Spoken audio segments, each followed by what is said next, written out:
Yeah, thank you very much, Eamon, for that introduction. Yeah, my name is James Brunson. I'm an assistant professor in the School of Psychology in the Faculty of Science and Health.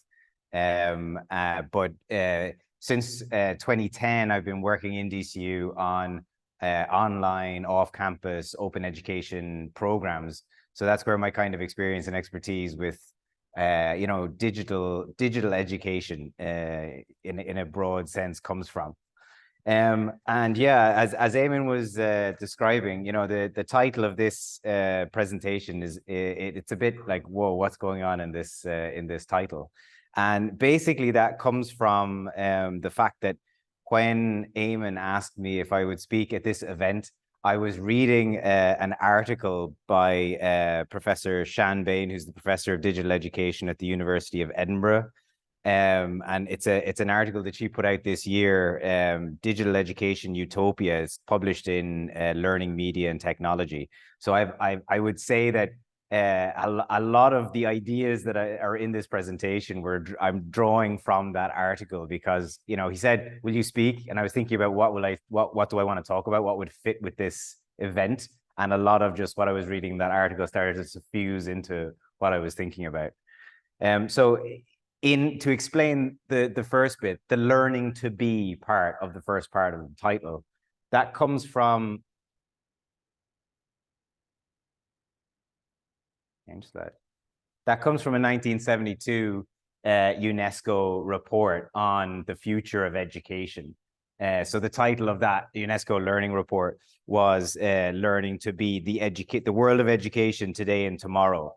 And what that report was talking about was the power of lifelong learning to support human agency and renewed democracy. So I thought that fit with the theme, the spirit of this event. So that's why I borrowed that for the first bit of the title of the talk, and we'll get on to the second part later. So like, what do I want to do today? What's the purpose of this talk? Or what do I want to have happen? I just want to try and set the scene. I want to try and raise questions for you to think about as you're doing your work later in the hackathon. I want to throw out some hooks that you might latch onto when you're having discussions or coming up with ideas as you're working today.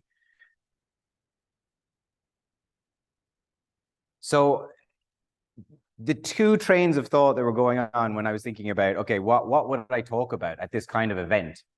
One was things coming out of Professor Bain's article, which are a bit more broader, more philosophical. And the other was my history of working with students or working on initiatives to very practically help people increase their chances of success in higher education learning. So I was like, well, I should try to cover both, So if we just for a minute sort of say, what do we know about how to help people be well? What do we know about helping students to be successful in higher education? Okay, let's just run down through some of those things. We could do a whole lecture series on all of these things, but just to name drop some of them. So a big thing on whether people drop out in the first week or not, drop out in the first semester or not, whether they even feel like they want to go to a higher education institution or not, is whether they feel like they belong there. Whether they feel like they can identify themselves as someone who could be a student, could be a learner, could be someone who achieves a higher education qualification. And if your job today is to think about what could we do, what solutions could we put in place that would make people feel, as digital learners or learners in general, make them feel like they belong, versus what could we be doing that might make people feel like they don't belong? Because if people don't feel like they belong, they leave, or they stay, but they might be very unhappy, which again is not, if we're talking about well-being, that's not a good well-being result.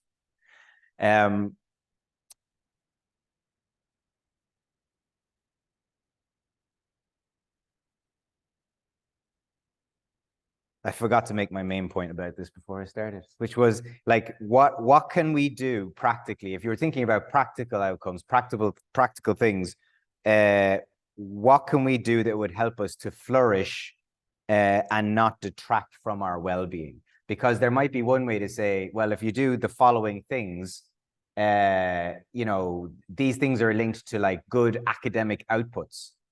But in achieving those academic outputs, are you well? Are you flourishing, or are you a broken husk of a being who achieved a first? Because that may not be a good outcome either.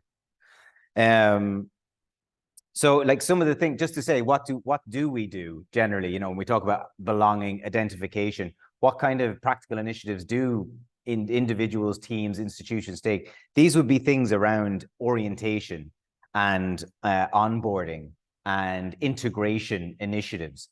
You know, what do we do? What kind of setup, what materials do we give people? What processes, what opportunities for socialization do we give people to try to make sure that, okay, like starting end of week one, midway in semester one, that people, if you ask them, they would be like, yeah, I am DCU. I belong here. I should be here. I'm not going anywhere. So again, it's like, think about some of those things. The next thing then, like on from belonging, is engagement. You can feel like you belong, but then if you're feeling like you're not gelling with the staff, you're not gelling with the people around you, even if you feel like you belong there, like, oh no, I want to be a psychologist, or I want to be an economist, you know, if you're not engaged, if you don't feel like other people are engaged with you over time, then you might start to slip away, or again, you might like be miserable. So what can we, you know, what do we do? So like, just to call out, you know, Liz Thomas is a big person in this kind of area. So going back to, you know, 2012 work of hers, talking about like, what are the different ways that we can encourage engagement? So one would be early engagement. So working on belonging, working on orientation. The other is like the nurturing of engagement, that everyone is sort of focused on. How do we make sure people want to learn, want to come to the learning, you know, want to, you know, be engaged with other people. The other is making sure that staff and students have the capacity to be engaged. So you're actually training people to teach in such a way that is engaging and is not like off-putting, is not, you know, sort of disengaging the students, and also that the students are getting that training or having that capacity built in on the other side. And the other is more about the institution and senior management, that you are producing a culture of engagement. You know, I have gone to some universities, and their orientation pitch, their pitch to prospective learners is, we bring in 500 people and then we weed out the weak half in year one. That is their actual pitch on their educational approach. And it's like, that's not a culture of engagement. That is a culture of, I don't know what. So next, you have support networks. You know, the literature would tell us support networks are essential for people to be successful learners. So if we come at it just from that side, so both within and outside of the institution, you know, who is supporting you? Who are you socializing with? Are those support networks healthy, and you know, do they help you flourish? Or is that a WhatsApp group that you should leave, because every time you go in there, it's just people like ranting and being really negative, and actually you're more depressed leaving that WhatsApp group than before you went in there? You know, outside of the institution, who are the support networks that you have? Is it your family? Is it your friends? You know, have you, well, no, I'll go on to that at the next bit, but like, are they helping you to do everything that you need to do? You know, people without those social networks don't tend to be as well. They tend to be an increased risk of dropping out, of not doing well. Workload and life load. This is where, like, sometimes when you would talk about this kind of stuff, you would just go to the literature on student success, student well-being. But I would really start to marry this with everything that I see in terms of self-care for professionals. So some of the things that I'm drawing on here are like from the favorite tool I've ever found, which is was put together by people in UCC, which is a self-care tool for social workers. But it's a very good tool because it just goes through all the elements of self-care and gives you like a little tool where you can kind of rate yourself visually. So you kind of get an idea that, okay, I'm physically healthy, but I'm maybe not doing well on my mental health, or not doing well on asking for support from other people.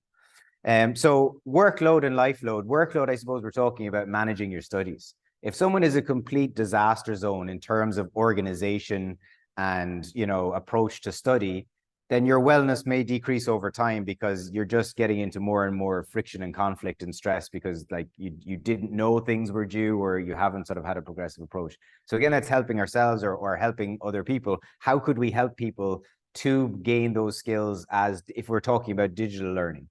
You know, how do we help them to be organized? How do we help them to be proactive in approaching, you know, sort of how they study? But then life load is that on top of everything else. Is that person working full time?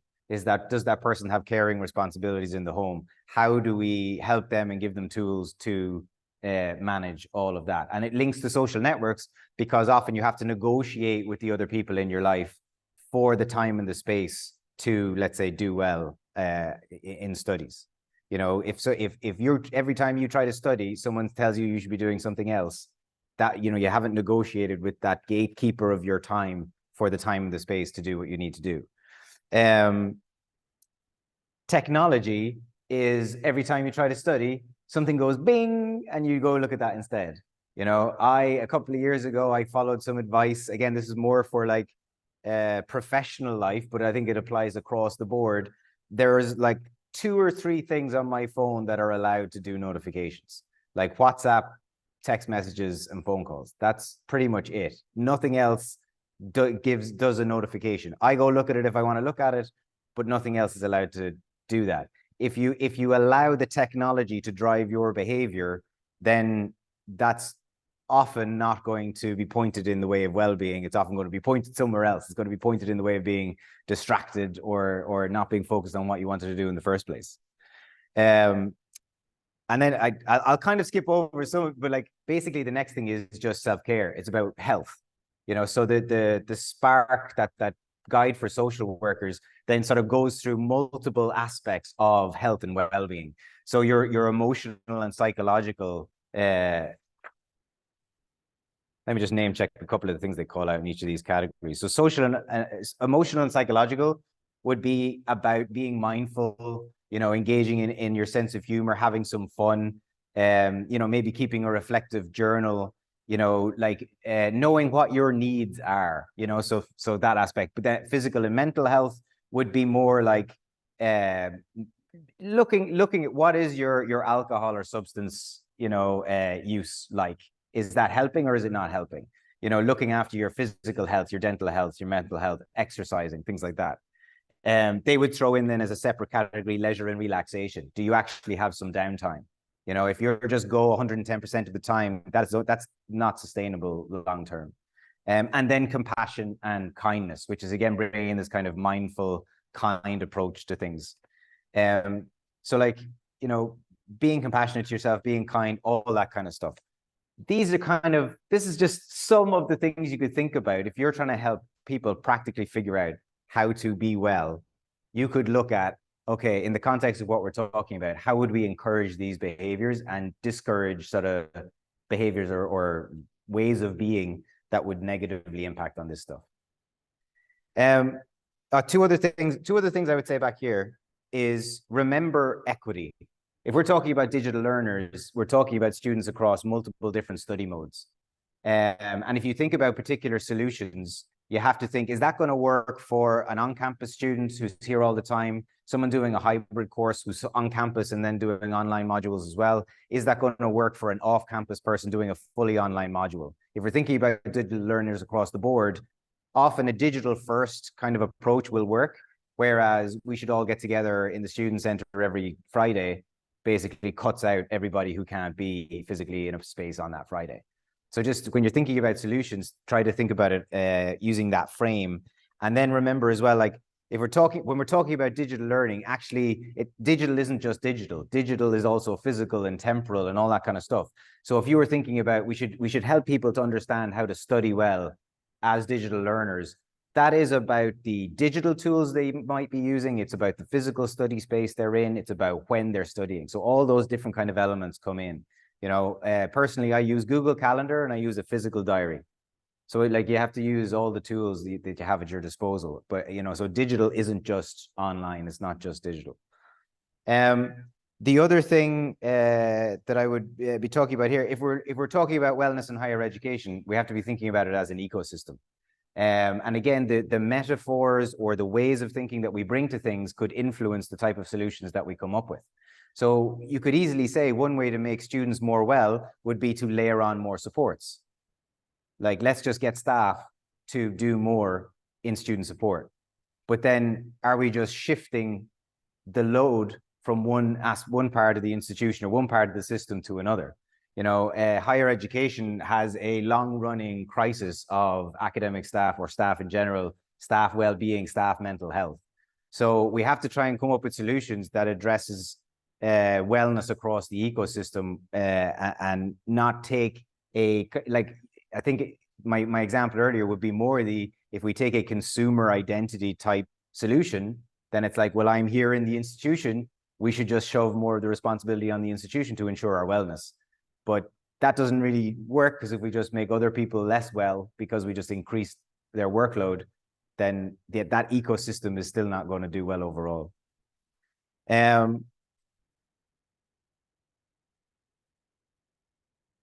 Back to that 1972 UNESCO report, Learning to Be, as discussed by Sian Bain in her article.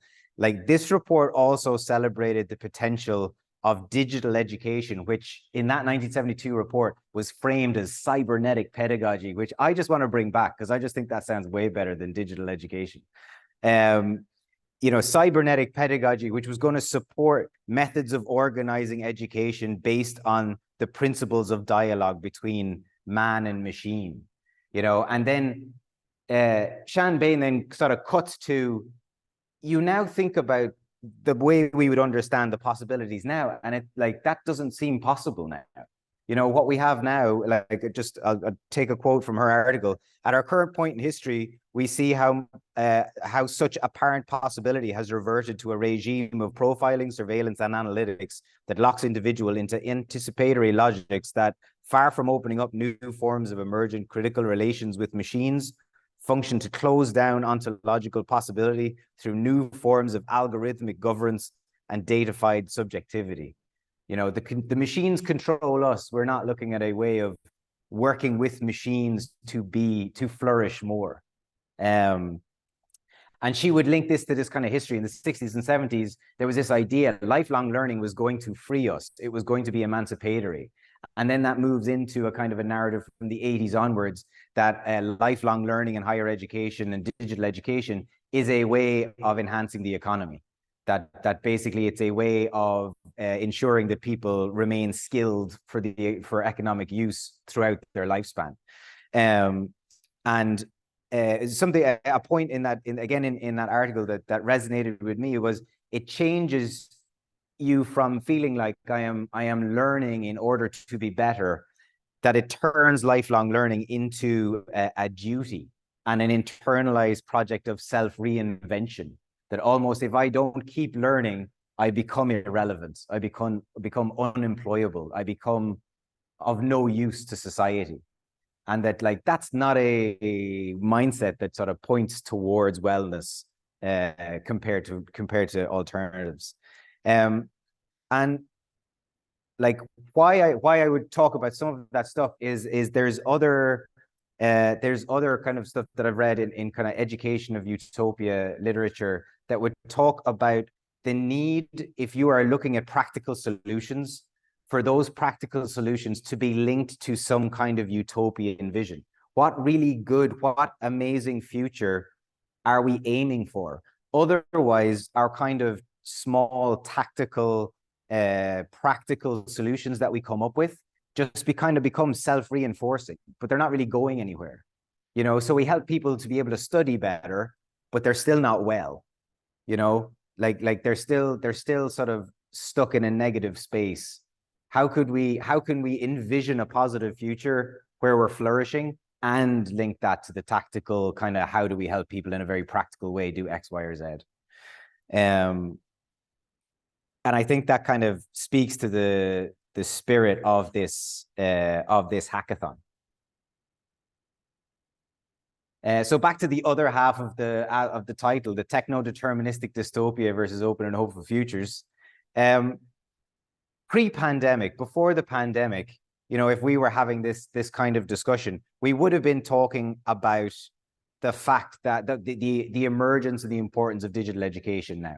The ubiquity of digital, whether you're studying fully on campus. I mean, when people talk about, there's been some work lately on definitions, and people are kind of coming up with definitions, and like you look at some of the definitions, and it's, who isn't a digital learner? Like, how off the grid would a school have to be to say that these people are like only in person? There is no digital at all. Like, how off the grid would they need to be? Acknowledging that there is a lot of the world that does not have internet access. But anyway, I'm not talking about that today. I could talk about that. And the fact that even pre-pandemic, we would have talked about the digital divide. We would have talked about, again, the people who have access to technology and the people who don't. And even if you look at an institution like DCU in a country like Ireland, to what degree do we assume access to technology and the ability to use certain technologies where people often do not have those skills? They don't have that technology. So then you have the pandemic come along, and you get that digital divide exacerbated. Everyone go home and study online. Some people didn't have stuff at home, like they were just excluded. You had regions of the world that don't even have access to the internet. Like I'm involved in a project lately with a couple of Southeast Asian countries.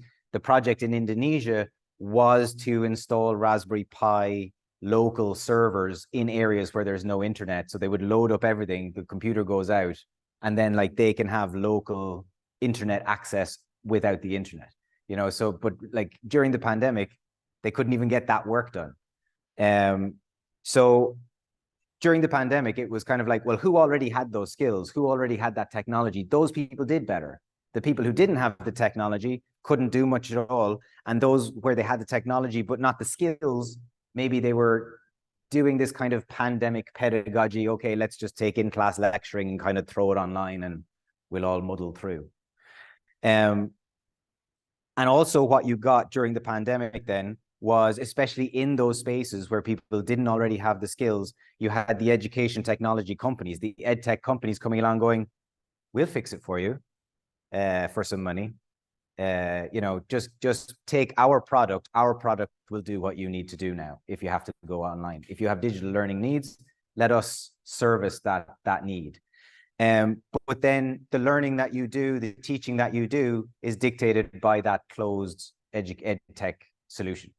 And you in that space during the pandemic, it was difficult. It was often difficult for existing concerns around issues that result from that kind of dependency to come out, because people were like, shut up, we need to get our teaching online tomorrow. We're going to just let this company give us their solution. So worries about, surveillance, worries about, biases in technologies were all coming out and were hard to speak against. This is in contrast with ideas of openness, which you also saw during the pandemic. During the pandemic, people helped each other. People shared resources. People who had skills said, I'll give you training, I'll help you out, I'll give you advice, I will share things with you. And this would be more UNESCO's approach. UNESCO during the pandemic was trying to help people, institutions, countries to leverage what we all could share in order that we could see, okay, even in a pandemic, how can we do higher education at high tech, low tech, no tech contexts? And that basically during the pandemic, you have that tension. And like now we're post-pandemic and institutions are trying to figure out, okay, where are we going to go from here? What are we going to take from the pandemic? And Martin Weller in the UK and the Open University in the UK would talk about trying to help people to avoid the idea of magic buttonism.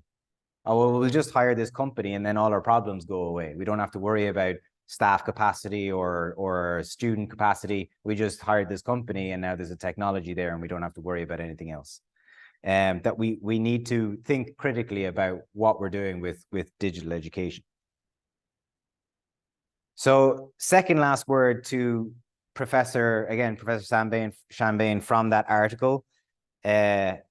We hold it in our power to be differently technologized. You know, in that article, she starts to point to a lot of the authors, the thoughts that underpin the project that this hackathon is a part of.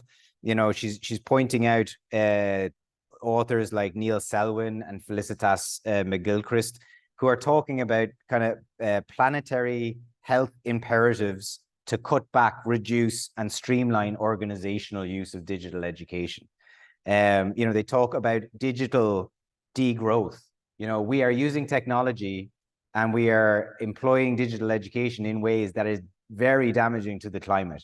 We make products that are designed to be thrown out in 3 years. We design in obsolescence rather than thinking about a culture of reuse and repair and longevity, you know, because of kind of a consumerist, capitalist approach to educational products.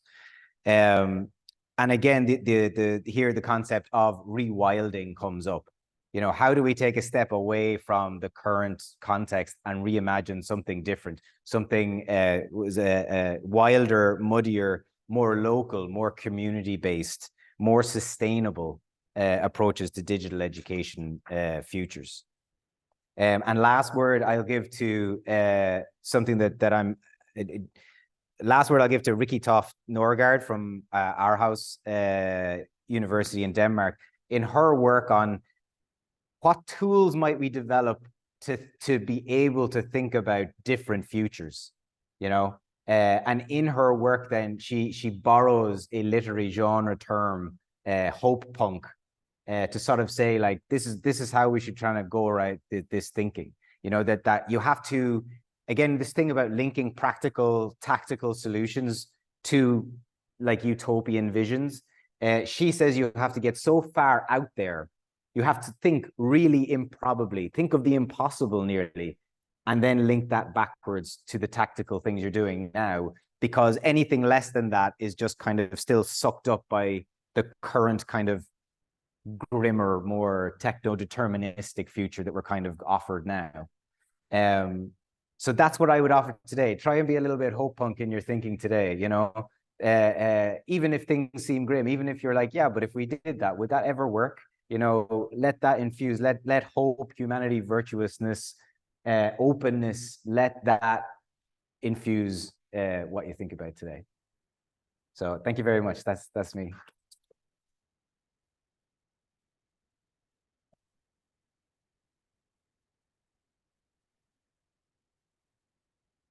Will I stop the recording?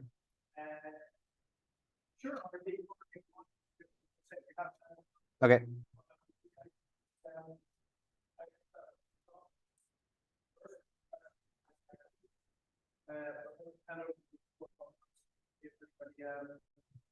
Any comments or questions there? Did you understand perfectly everything James said? Yeah. Oh, okay, go ahead. Yeah. Yeah, so first of all, thank you very much. Secondly, I really like to take a look at the at the end. It just kind of made me start thinking about realistic optimism as a concept, is essentially the fact that in like psychology, it's been known that basically being unrealistic about the future to improve mental health. And so we started thinking about that, which is fun. And I was just yeah, it's fun to talk about. I don't really have a question. Yeah.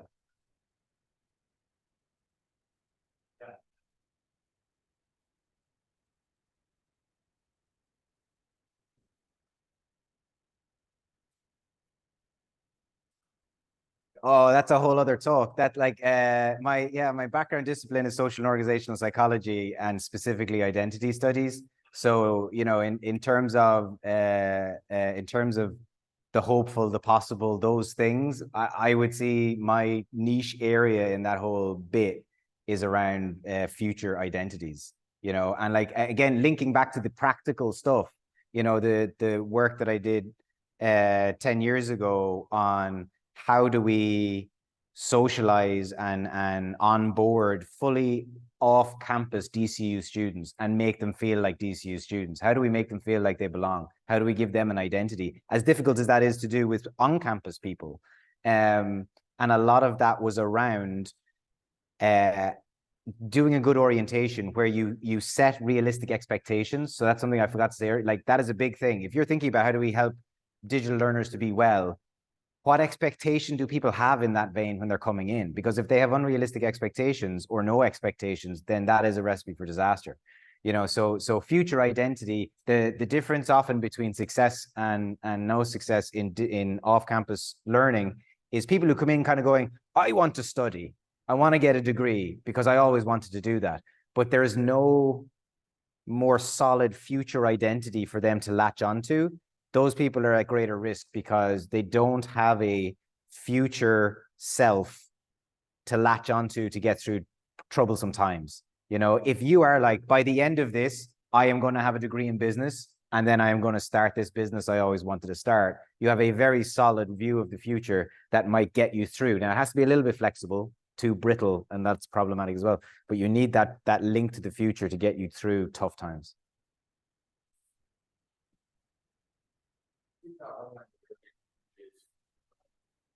Do you think that we're doing more on online? In what like, you mean globally? Yeah.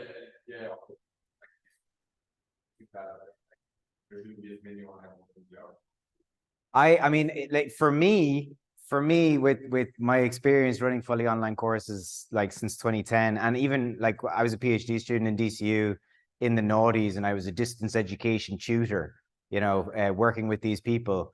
And like, I think you need all those study modes.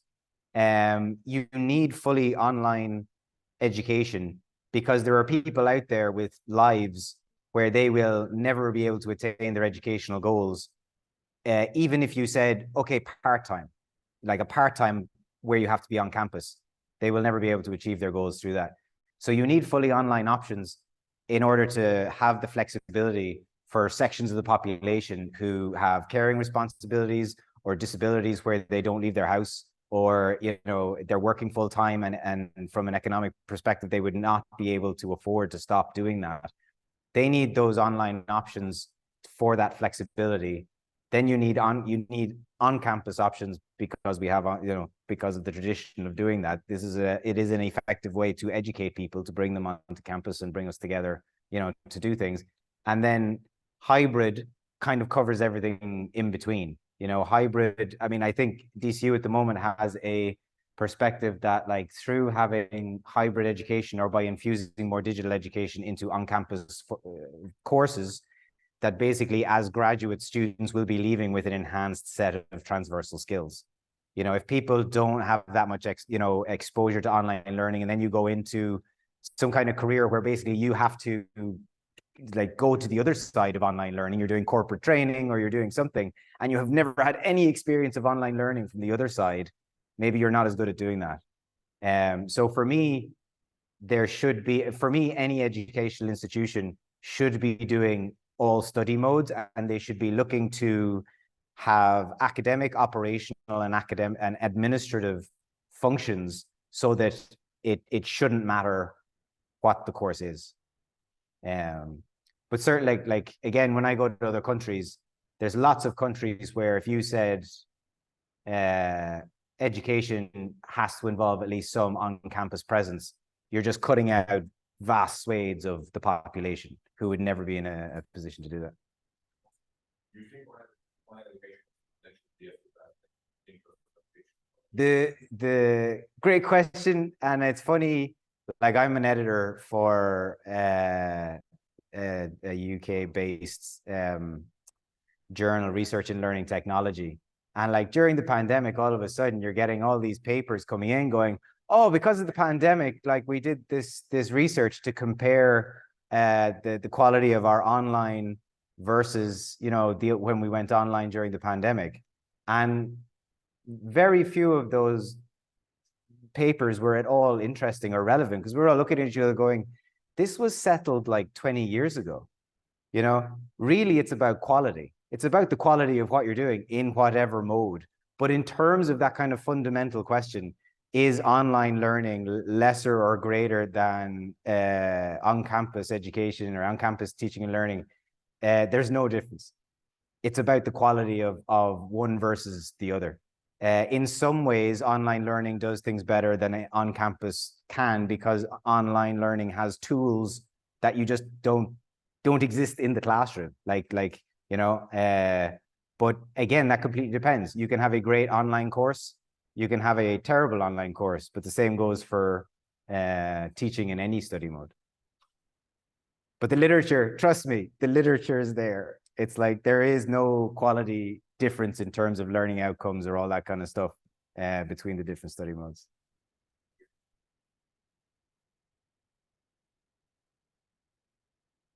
So we're still saying how there could be like academic burnout and for specific staff. What have you found, or what do you think is the best way to encourage kind of academic teaching staff to engage with these technological breakthroughs or the new ways of teaching without increased burnout? Like very practical activities. Yeah. You have just, that's great, because you just reminded me of a bit of the talk that I skipped over. I forgot. If I go back to this self-care tool for social workers, and like I've taken this to a workshop at a psychological conference on burnout for academics. They go through the whole tool, like you're kind of there, and then but then on the back, the last page, they kind of go, when a self-care plan is not enough.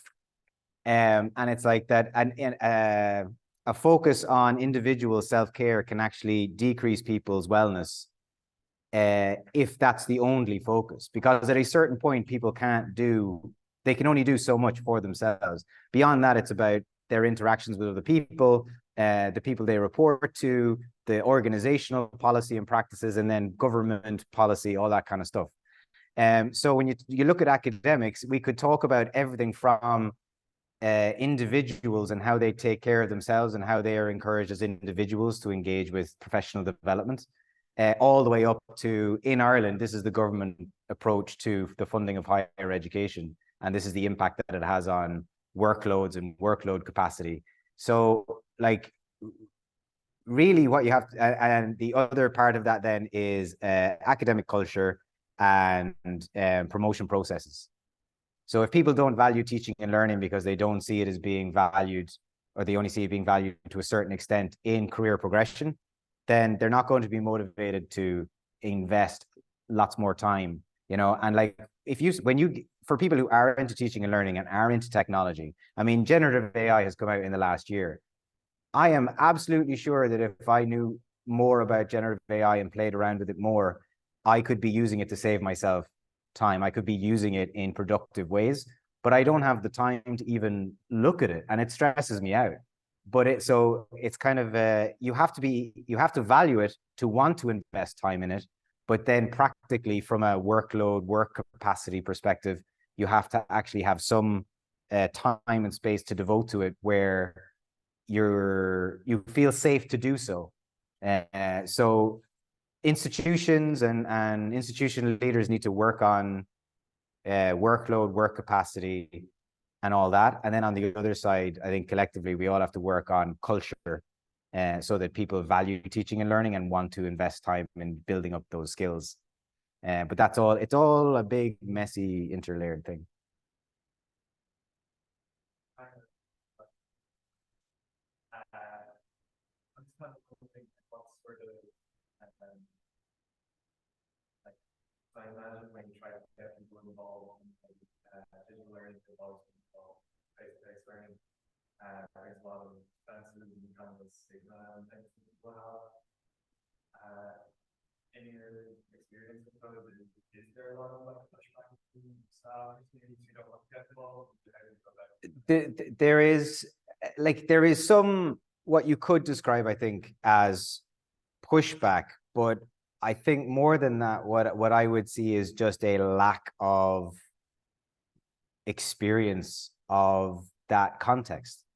You know, it's if I take myself back to 2010 when I moved from teaching on campus in person to a very diverse group of students. I had daytime students who a lot of whom were from non-traditional backgrounds. It was a private college, so a different kind of student profile from a university. And I had evening time part-time adult learners, but all in person.